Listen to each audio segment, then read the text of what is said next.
Kris Tyson, who was Chris Tyson, is now Chrissy Tyson with a K. And in an interview with podcast host Anthony Padilla says the following.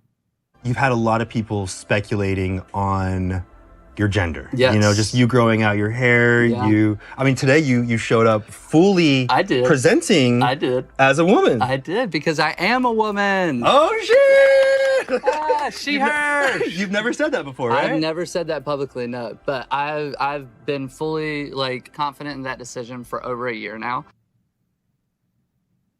Okay.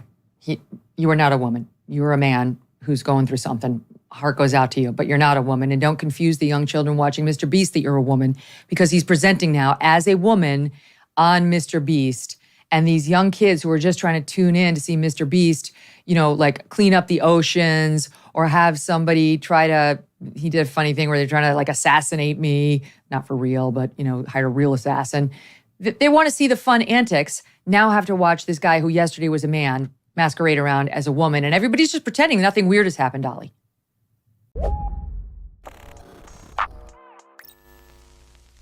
You just heard from has-been and right-wing hack Megyn Kelly, who implied that MrBeast is somehow irresponsible because he is going to continue to platform his transgender friend who has been in his videos for years. But now, because Kris is trans, she is calling for explicit discrimination.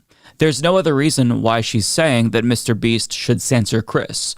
She's simply just saying, I don't like her because she's trans. I mean, would you say the same thing about a Jewish person or a gay person in MrBeast's videos?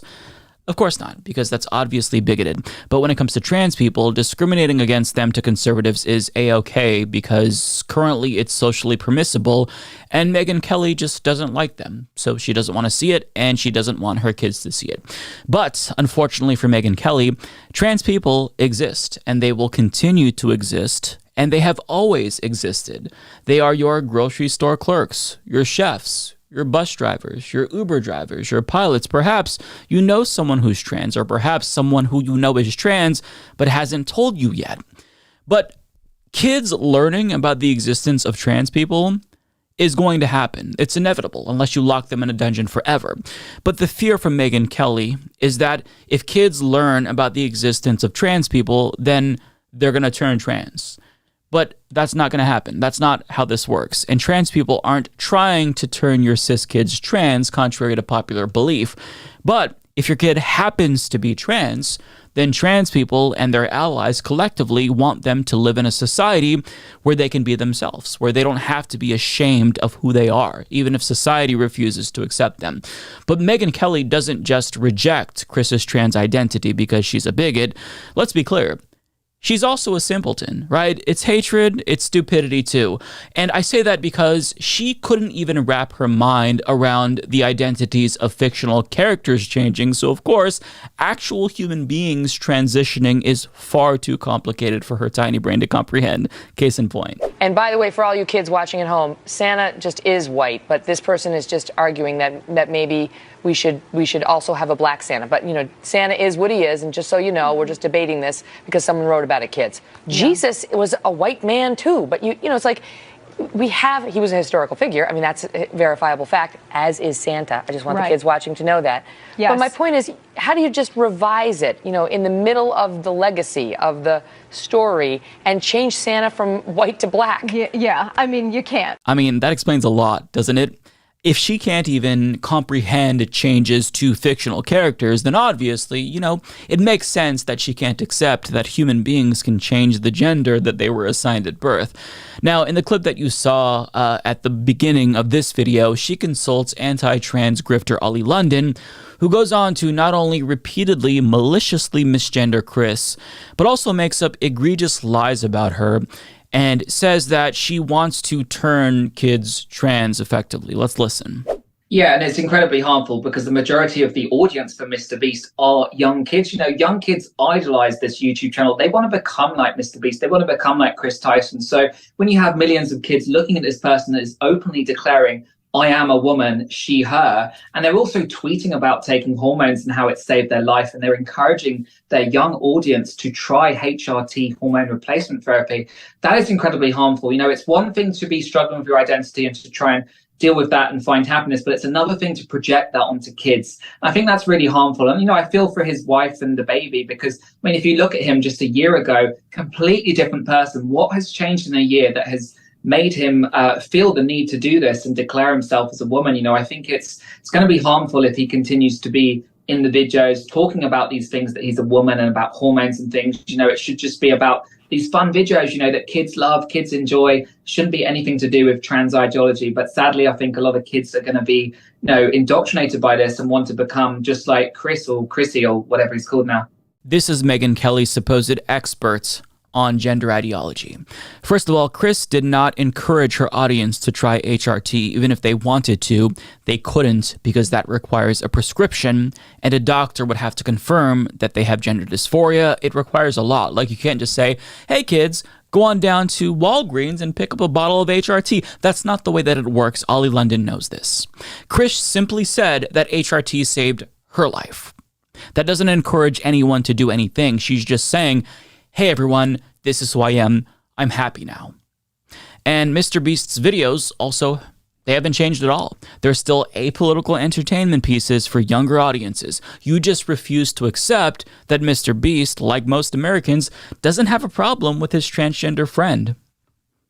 You want him to discriminate, but when most people learn about their trans friend, they're fine with it. Because guess what? Trans people, they just want to live their lives. It's you who's the problem, Oli London. You don't want to accept them, right?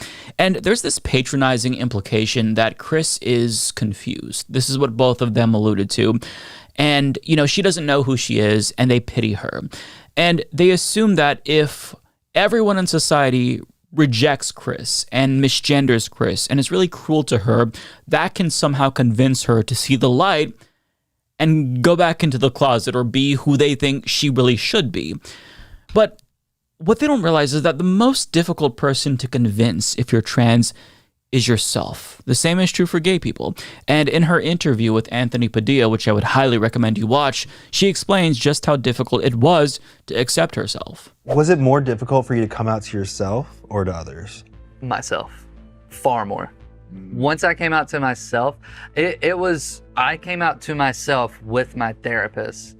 And it took like 3 therapy sessions where I was like, I've known this for a long time. I'm pretty sure. And then I was, I know and then I was like, I am a woman. And it was hard for me to say that because I was so scared of saying I am a woman and then instantly hearing, no, you're not. Mm-hmm. Because in my head, I fought with that every day. That's the conversation you were having with yourself.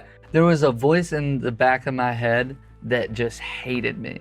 Everything I did hated me. And it wasn't until I started accepting myself and being kind to others and just listening to what my body wanted. That's when that voice started going away. Started taking HRT. Haven't heard from that voice in a very long time. Where do you think that part of you has gone? I hope it's locked away. Do you think it's disappeared entirely? Yeah. That hurts. That little piece of me. You must feel like you have so much more access to your whole self without that part of you shutting you down constantly. I literally had people within the first couple of months of me coming out to private friends and my therapist starting HRT. They were like, you've just been talking so much more and you just seem so much more present in the conversation. And I was noticing that myself too, because I would get done with conversations and be like, why does my jaw hurt so bad? Oh, I was talking and smiling? I was talking and smiling. I haven't done that in a while. I mean, even now, I feel like people who have watched you for a long time will see that change in you wanting to express your thoughts, wanting to express your emotions. It doesn't matter now if I want to express them or not. They just freely come out of me because I don't suppress them anymore. And that is what's truly the best part of it, is that I can just what comes out of my mouth is me now. And it's nobody else influencing me. It's nobody telling me I have to be this person. It's me coming out. Beautifully said. They try to misgender her and demean her, but you can tell she knows who she is. She oozes confidence. Trans people know who they are. Gay people know who they are. For queer people, most queer people, I think that the biggest barrier to acceptance is always ourselves first, right? At least that's true for my generation and older LGBTQ plus people, because we grow up in a society that tells us that being trans and being gay is wrong. But letting go and accepting your true self is very liberating. It's a great feeling. And there's this assumption baked into that conversation there that trans people are simply hopping on a trend. And we hear this from conservatives as well, right? This is why they don't want young people to know about the existence of trans people, because that will make it seem like it's alluring and they'll want to be trans as well. But they said the same thing about gay people, right? They said that gay people were just being gay because it's cool and it's now, a trend and it's a phase. But it was ignorant when they said that about gay people, and it's ignorant still when they say that about trans people, right? Nobody chooses to be part of a marginalized community whose very existence is contentious. In response to a story about a trans teen committing suicide due to bullying, Alejandra Caraballo points out, quote, "We're constantly told that too many kids are coming out as trans because it's popular and trendy, but this is the actual reality. Trans kids are usually bullied relentlessly." And that right there is the sad reality. Even though we've come a long way in terms of trans acceptance, life is still much more difficult for trans people than it is for cis people. I mean, we have state governments currently trying to criminalize their very existence, police everything that they do, where they go to the bathroom, what they can and can't do with their own bodies. Families are abandoning them. Everywhere they go, they have to worry about whether or not it's safe to come out to their peers or new coworkers and just be themselves. They have to fear whether or not they'll pass, and if somebody who is hateful will suspect that they're trans. But despite all of that, they still choose self-love in the face of societal hate. And that is a very powerful and beautiful thing, and conservatives hate that. They hate that they're losing control of trans people. And despite all of the bigotry, trans people are still choosing to be themselves and be happy despite all of this hate.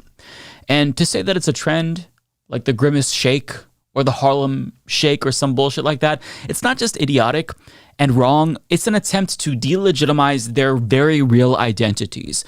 And I would say that Megyn Kelly should be ashamed, but I mean, we all know that this person has no shame. She's an imbecile, and that will never change. And the same is true for Oli London. But if you want to know about somebody who isn't authentic, tune into Oli London's debate with Ethan Klein of H3, where he was exposed for the lying, grifting charlatan that he is. So what they're saying, I think it's really projection, right? When Oli London says Kris doesn't know who she is, that's Oli London projecting about himself, right? This is somebody who claimed that they were Korean and wanted to get penis reduction surgery to have that be more like the Asian experience or something like that. Like, this man is racist, this man is an imbecile, and he will say and do anything if it gets him attention, and that is what was exposed in his debate with Ethan Klein. As for Megyn Kelly, she's not going to go anywhere, but thankfully she is losing relevance, and it's just sad that she has to hop on these types of bandwagons. I mean, she says that trans people are hopping on trends, transphobia is a trend, and she's hopping on it to maintain relevance, but looking back 10 to 20 years from now, society is going to judge her very harshly for these bigoted statements that she's making. She doesn't care now because it's a short-term benefit, but in the long term, history is not going to like what she's saying. Play stupid games, win stupid prizes. Play stupid games, win stupid prizes. Play stupid games, win stupid prizes. Play stupid games. F around and find out. Play stupid games, win stupid prizes. Play stupid games, win stupid prizes. Play stupid games, win stupid prizes. Play stupid game. Pride. Trans rights are human rights. It is necessary to push trans on the kids. Pride.